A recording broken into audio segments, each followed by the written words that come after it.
Welcome to this video tutorial on limited alteration applications in DOB Now Build. This video is going to focus on corrections requested by the Department of Buildings after an LAA filing has been submitted and permitted. If your LAA filing is audited, and an auditor determines that corrections are required, they'll submit those and you'll receive an email that says administrative corrections requested, and it includes the audit findings.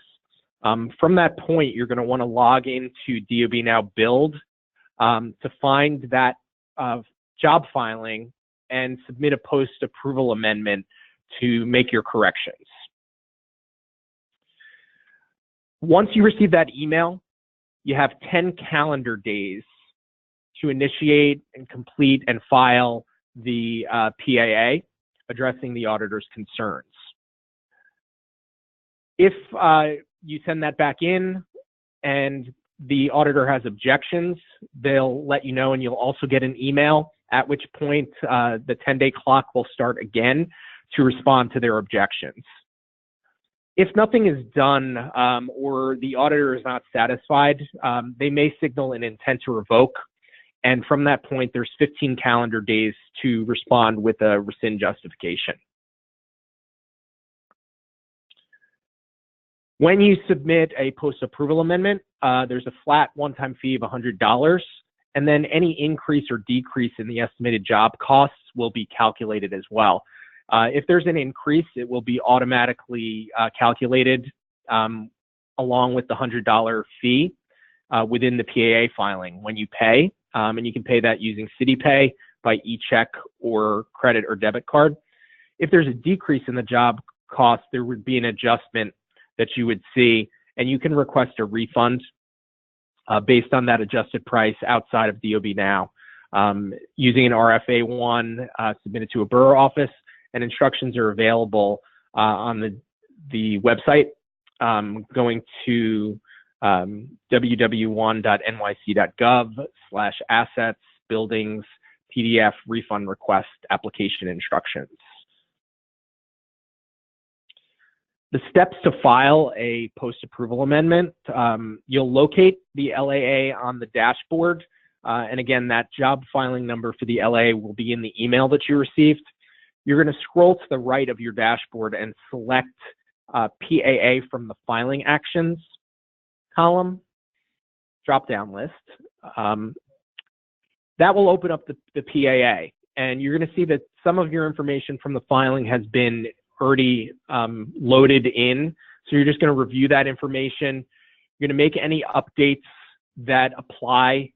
So that could be your proposed work summary. If you need to change the fee assessment information, you can do that. If there's changes to the scope of work, you can make those changes. Upload any documents, complete the statements and signatures, submit the payment for the fees, go through the preview to file process, and then file the post-approval amendment. So let's take a look. I'll walk you through those steps. Okay, so I'm going to log into DOB Now Build.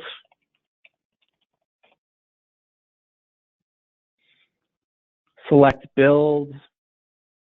And then I can see here is the job filing that I received the email about. It says the filing status is permitted, corrections requested. And if I scroll to the right on the dashboard, I'm going to see this filing action column. I can select from the actions PAA. It's going to ask me to confirm that I want to proceed with the post-approval amendment. I'll click yes, and that's going to populate information from the initial job filing, the job location, the proposed work summary that was entered, the applicant information, the insurance information that's associated with that applicant information, if the owner was entered, if an owner rep, filing rep, preparer had been entered also, the fee assessment information, And we can see that there are 3 fields that can be edited: the floors, construction floor area, and cost. And then if the asbestos abatement compliance choice needs to be changed, that can be changed also. So this can be changed to match whatever the new post-approval amendment scope might be. Just typing something in to illustrate that you can change that. If the cost changed as well, you could update that.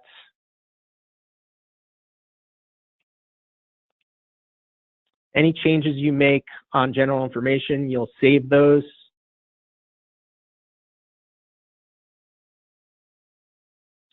That's going to generate the job filing number with P1 for post-approval amendment 1.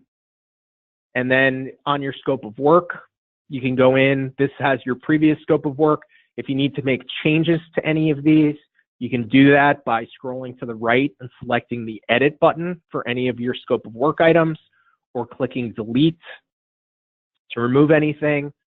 You can also add new scope of work items by clicking the add scope of work button. If there's anything that additional needs to be entered for gas usage, you can update that as well. When you go to the Documents tab, you'll have to upload the required documents. So the DPL1 needs to be uploaded again, and any other required documents. And your scope of work may determine that certain documents are required.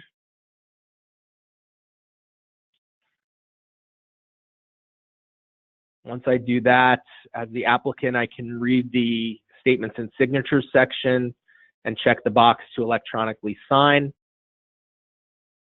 Once I've made all of the updates, I can save that information. The last couple of steps are to pay the fees. So we can see the PAA fee of $100 plus an additional increase. So I'll pay that. Before I go to preview to file, you'll see that there's a note here that this is not the last step. After I finish paying, I do need to click preview to file and complete one last electronic signature.